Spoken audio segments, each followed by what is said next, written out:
SLAS is exceptional in that it actually succeeds in merging basic and translational research all at the interface of state-of-the-art technology and automation. It draws in a diverse array of people from around the world. So an environment like that helps to provide a structural framework, if you will, for really unique collaborations between vendors and scientists and engineers, all that brings something very different to the table.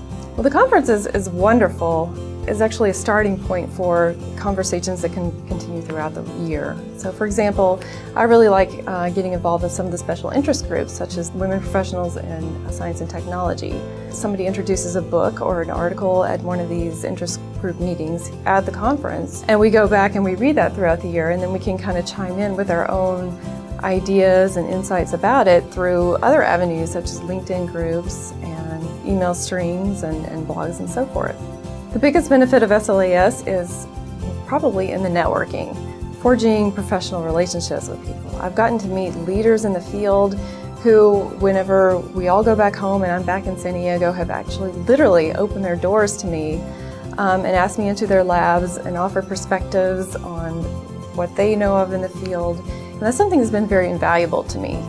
Another thing that's quite useful to me is the vendor relationships. So perhaps I go into the exhibit hall at the conference and I have an idea or a problem that I'm trying to solve, and I approach the vendors wondering how their technology could actually help me with that.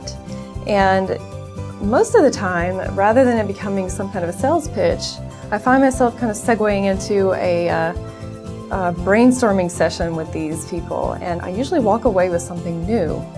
Maybe a new idea, a new approach, a new way of thinking, almost every time. The environment is so friendly and so inviting, and people are always open to getting to know you and talk to you. I really look forward to coming to these conferences. I get to see old colleagues and old friends that I've met in the past years, and people that I can stay in touch with, and people I can draw on professionally as well in the future. It's a very open and very inviting environment. Come, transform research.